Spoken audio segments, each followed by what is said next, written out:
जय हिंद। देखिए, Indian railway ने एक नया कारनामा किया है। अब तक तो हम लोग एक देश के अंदर दो ट्रेनें चलती हैं, दो कंपनियां, एक इंडियन रेलवे जिसमें हम लोग सफर करते हैं, और एक बड़ा आराम से एक नया रेलवे आया हुआ है जिसका नाम है डीएफसी, डेडिकेटेड फ्रेट कॉरिडोर।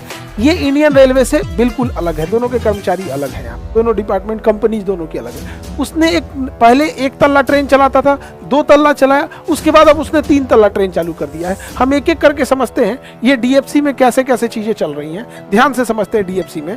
तो ये एक ऐसा रूट है डीएफसी का, डीएफसी मतलब होता है डेडिकेटेड फ्रेट कॉरिडोर। इसमें केवल और केवल मालगाड़ी जा सकती है, सवारी ढोने वाली गाड़ी इसमें जा ही नहीं सकती है। इसके बारे में एक एक करके समझते हैं कि इसकी जरूरत कैसे पड़ गई। देखिए, इंडियन रेलवे को सबसे कम मुनाफा जो होता है वो एडवर्टाइजमेंट से होता है केवल 2%, उसके बाद पार्सल से होता है 3% टोटल इनकम का, और जो केटरिंग अंदर खाना बेचते हैं सब उनसे 5% का इनकम हो जाता है, और सवारी गाड़ी जिससे हम लोग चलते हैं उसमें 27% का इनकम होता है, जिसमें पैसेंजर हो गया, एक्सप्रेस हो गया, सुपर फास्ट हो गया, राजधानी, दुरंतो, शताब्दी, वंदे भारत।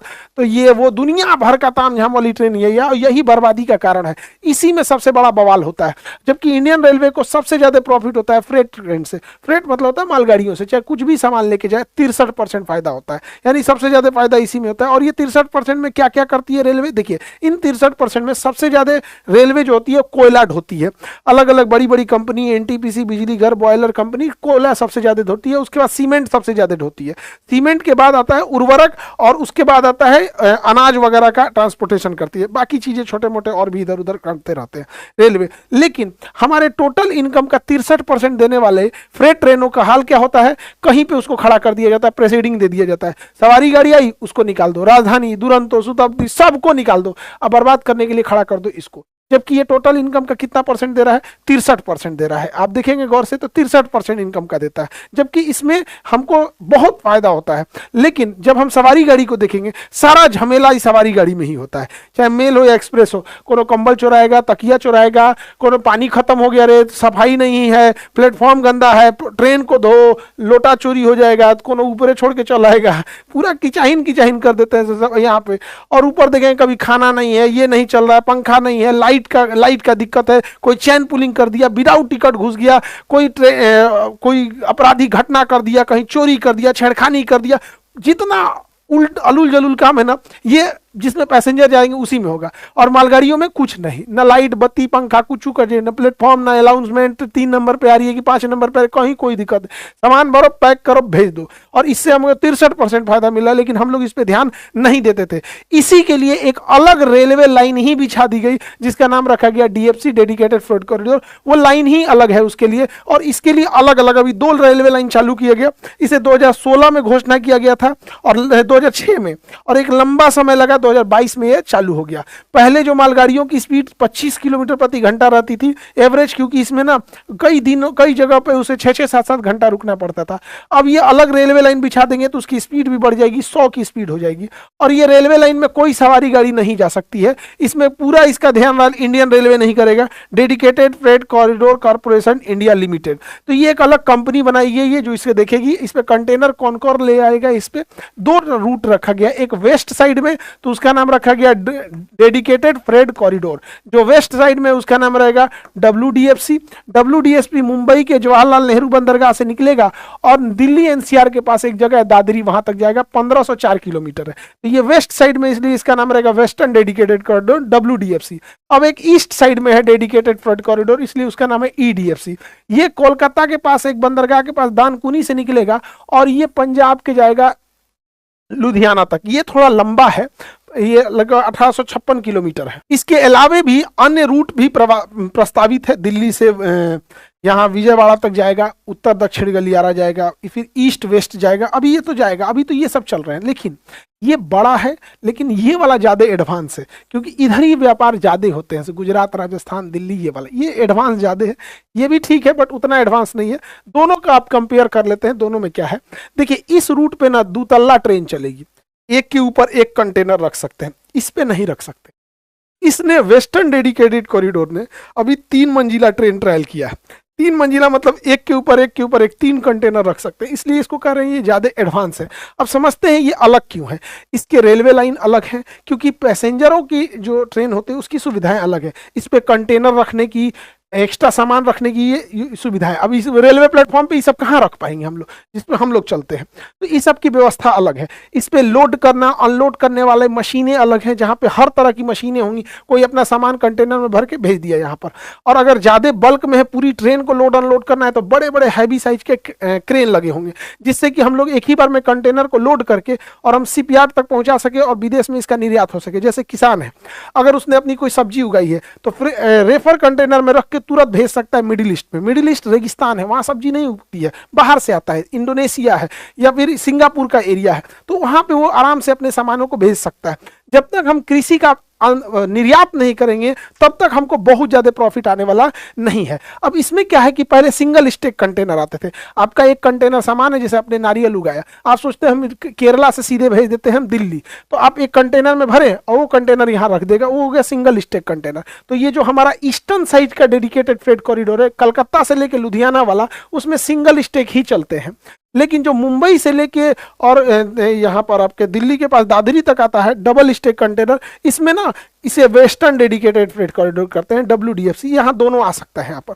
इससे कई फायदे होते हैं कंटेनर रखने के। अब कंटेनर भी जो छोटे कंटेनर होते हैं वो 20 फीट वाले होते हैं, जिसका कम सामान है वो 20 फीट वाले पे रख दे, तो 20 फीट वाला इधर रखा, उसके ऊपर एक बड़ा कंटेनर 40 फीट वाला रख दे, तो ये दोनों आपस में हो सकते हैं। या फिर आप नीचे बड़ा वाला को रख दीजिए, यहाँ देखिए नीचे बड़ा वाला को रख दिया 40 फीट के, उसके ऊपर दो 20-20 फीट का रख दिया। अब यहीं देखिए, यहाँ ऊपर भी बड़ा है, नीचे भी बड़ा है। अब जैसे जिसको जो मन है वो वहाँ पे रख सकता है। तो ये तो था हमारा ईस्टर्न से ज़्यादा अच्छा वेस्टर्न है।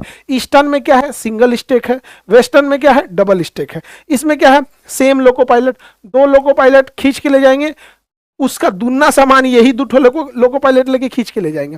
और ऐसा नहीं है, अगर हम एक्स्ट्रा इंजन भी लगाएंगे तो एक्स्ट्रा इंजन लगाते हैं तो उसमें लोको पायलट को बैठाने की जरूरत नहीं पड़ती है। अब वेस्टर्न डेडिकेटेड कॉरिडोर में क्या है, या ईस्टर्न डेडिकेटेड में, यहाँ पे केवल और केवल कंटेनर का रहेगा, तो व्यापार में सुविधा होगी, और यहाँ पे मशीनरी उसी हिसाब से रहती है। इसमें एक बढ़िया चीज क्या होता है, ऑटो लॉक।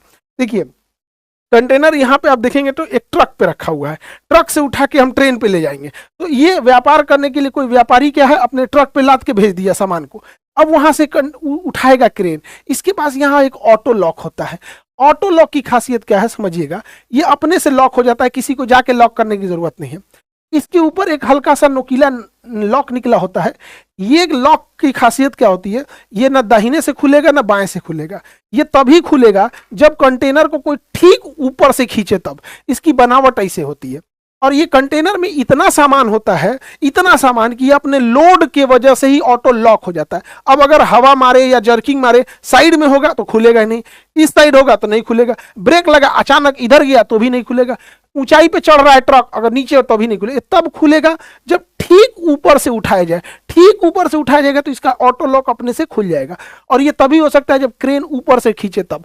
तो इसलिए फायदा भी है, ठीक ऊपर से खींचेगा तो खुल भी जाएगा, रखेगा तो लॉक भी हो जाएगा। तो ये ऑटो लॉक हो जाता है, तो इसलिए ज्यादा ह्यूमन का भी बहुत ज्यादा छेड़छाड़ नहीं है। यहाँ ट्रक एक जगह पे लेकर रखेगा, क्रेन ऑपरेटर ऊपर से इसे खींच लेगा। अब ये डबल स्टेक चल ही रहा था, इंडियन रेलवे ने अपने वेस्टर्न डेडिकेटेड कॉरिडोर में 3 तल्ला लगा दिया, ट्रिपल स्टेक लगा दिया। इसे बोना कंटेनर या ड्वार्फ कंटेनर कहते हैं। ये थोड़ा हल्का हाइट में कम होता है, ओवरऑल हाइट इसकी मेंटेन रहेगी, लेकिन ये क्या है, छोटा आकार का हो गया।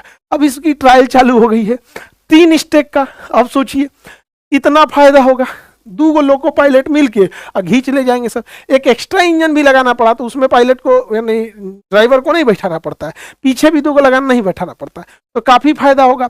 सेम रास्ते पे आप समझिए 3 ट्रेन का काम कर रहा है, 1 2 3। इससे ट्रैफिक भी कम होगा। अगर ये सिंगल रहता तो 3 ट्रेन गुजारनी पड़ती, 3 बार ट्रैफिक लगता। अभी क्या है, सेम उसी पे लेके चला जा रहा है। इसका 3 स्टेक का भी ट्रायल चालू हो गया। देखिए इसमें अपने लोग बैठे होंगे, इनके ऑफिसर्स लोग, इंजन है, ये ट्रायल चल रहा है, कहाँ कहाँ जा सकता है। अब हमको ये समझना है, क्योंकि अगर इसको एग्जाम वगैरह में ट्रांसपोर्टेशन वाले डिपार्टमेंट में, ज्योग्राफी वाले में आता है, तो आपके इसके प्लस माइनस दोनों लिखना पड़ता है। तो हम लोग इसको समझते हैं कि कैसे कैसे ये काम करेगा।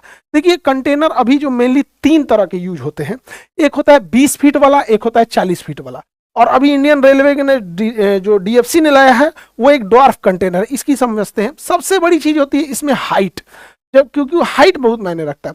20 फीट वाले की लंबाई 20 फीट होती है, चौड़ाई 8 फीट होती है, नहीं जो ऐसे चौड़ा है, और ऊंचाई इसकी लगभग 8.5 फीट होती है, 8.5 फीट। सारी यहाँ पे जो भी चीज लिखे हैं ये फीट में लिखे हैं। और एक होता है थोड़ा सा लंबा रहता है, तो उसकी लंबाई 40 फीट हो गई, चौड़ाई सेम 8 फीट होती है, ऊंचाई भी लगभग 8.5 होती है, तो दोनों की ऊंचाई 8.5 होती है, इसलिए एक के ऊपर एक ये आराम से रखे जा सकते थे, हम अभी दिखाए थे। लेकिन जो बॉनेक आकार के बनाए गए हैं उसमें सब कुछ सेम रखा गया है, केवल हाइट को कम कर दिया गया है। जहां हाइट जो थी वो 8.5 थी, यहां लगभग हाइट 6.5 हो गई, यानी 2 फीट हाइट को कम किए हैं। इससे फायदा भी है कि छोटे व्यापारी के लिए अच्छा है, जैसे कोई बड़ा व्यापारी है वो 20 फीट का रखे, और बड़ा है तो 40 फीट का रखे, कोई छोटा व्यापारी है तो छोटा कंटेनर भी रख सकता है। हाइट कम किया गया है जानबूझ के। हाइट कम करने से फायदा समझिए, जो ईस्टर्न डेडिकेटेड फ्रेट कॉरिडोर है या जो इंडियन रेलवे है उसके ऊपर जो OHE लगा होता है, ओवरहेड इक्विपमेंट जो वायर लगे होते हैं OHE, वो लगे होते हैं 18 फीट की हाइट पे। 18 फीट लिमिटेशन है तो आपको उसके नीचे रखना है, तो होगा क्या कि 8.5 फीट वाला एक सिंगल रख सकते हैं, कोई दिक्कत नहीं आ जाता है।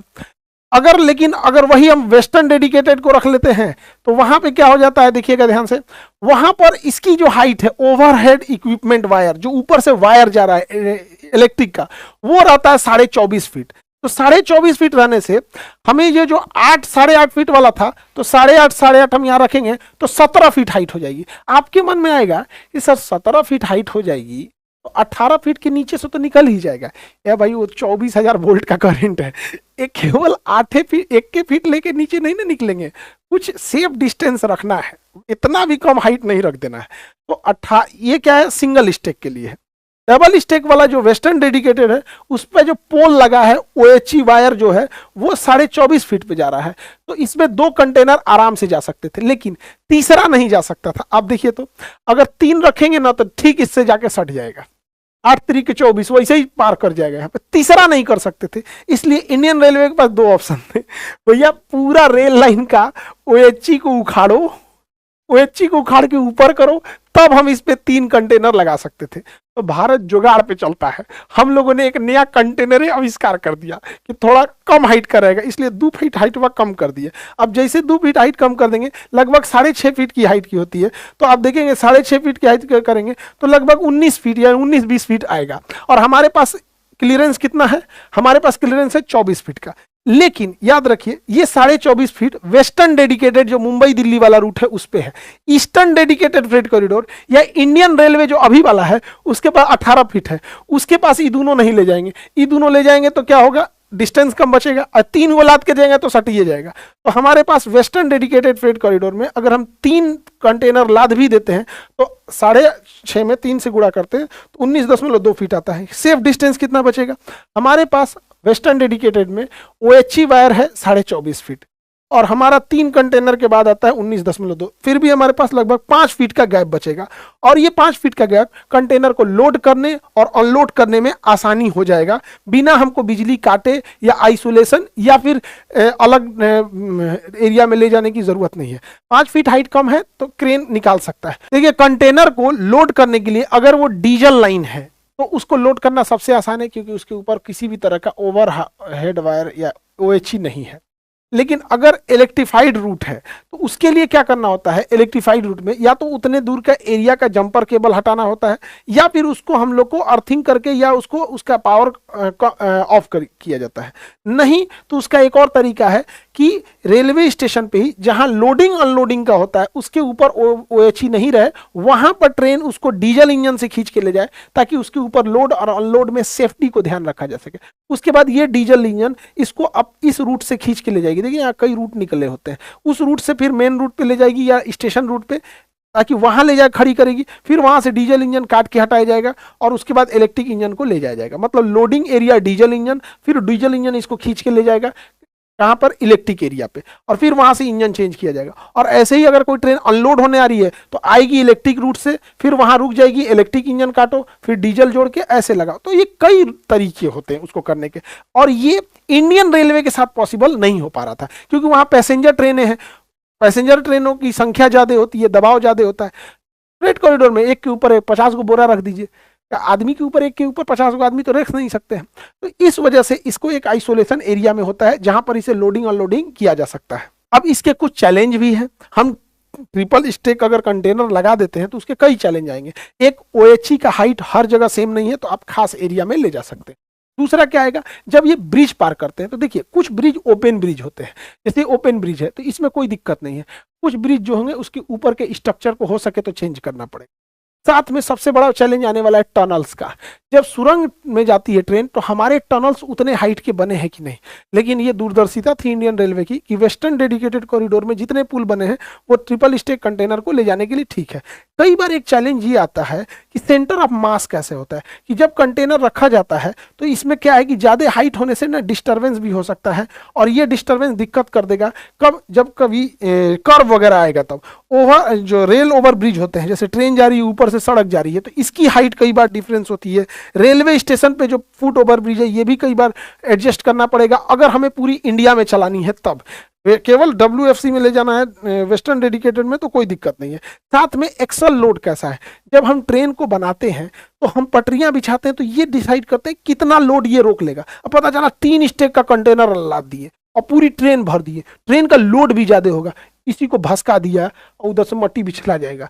आए थे हम ट्रेन ले जाने, भसक के गिर के खत्म हो गए, यो तो दिक्कत हो जाएगा। यहाँ पे एक्सल लोड हर जगह सेम नहीं है। उस साइड में मुंबई दिल्ली वाले रूट की मिट्टी भी हाइट बड़ी तगड़ी है, राजस्थान के एरिया से जाती है, अरावली का एरिया तो वहाँ का मिट्टी भी उस टाइप का है। अब पता चला एकदम हैवी ट्रिपल स्टेक कंटेनर को लेके जाएंगे आसाम के एरिया से, बिहार के बाढ़ के एरिया में, मिट्टी ये कमजोर हो जाएगा, ट्रिपल स्टेक कंटेनर लेके बैठ जाएगा नीचे तो क्या हो जाएगा, गड़बड़ हो जाएगा। यहाँ पे ये भी एक प्रॉब्लम है।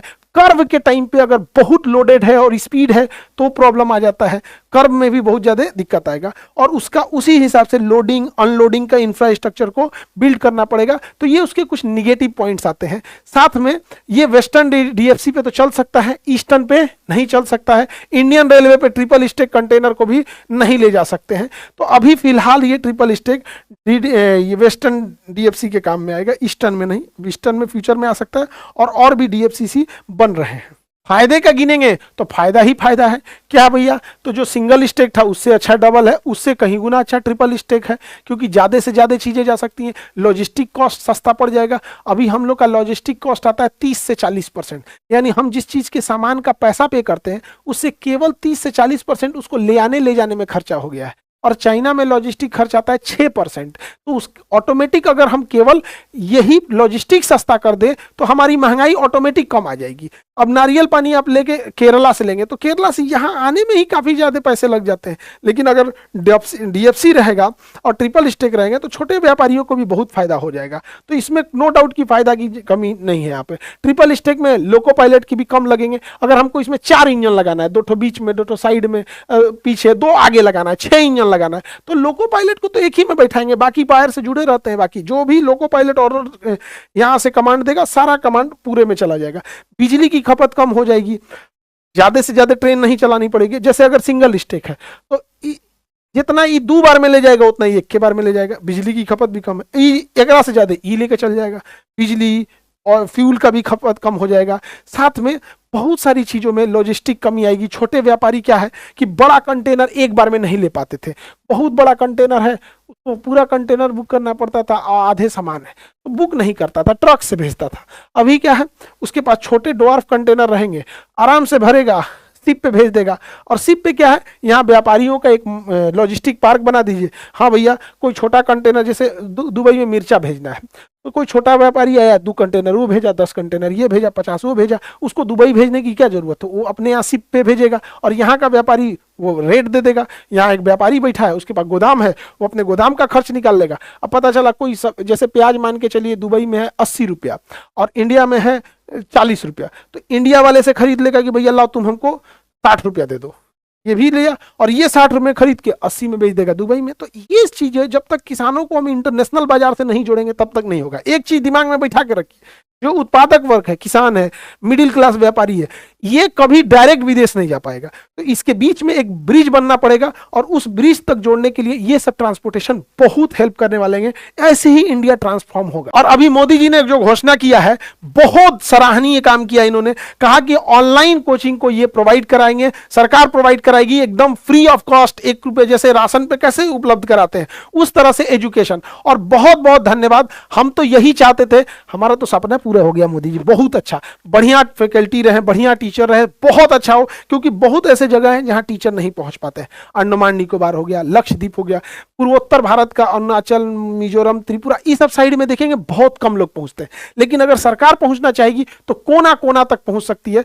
बहुत दिल खुश हो गया जब ये चीज सुने थे कि सरकार करेगी, अच्छा से करे, चीजों को और बेहतर ढंग से करे, ताकि उस चीजों को इंप्लीमेंट करने के बाद धरातल पे भी उसका चेंजिंग देखने को मिले। ये तो हमारा अपना सपना था। एक और सपना है कि जहां अमेरिका के शिकागो में जहां स्वामी विवेकानंद ने भाषण दिया था, वहां उस अमेरिका के शिकागो में हम लोग रक्षाबंधन का त्यौहार मनाया जाए। मोदी जी उसको भी पूरा कर दीजिएगा, आपका उसके लिए भी धन्यवाद। और इस काम के लिए तो जितना धन्यवाद दिया जाए, अंतिम पीढ़ी तक शिक्षा समान पहुंचनी चाहिए।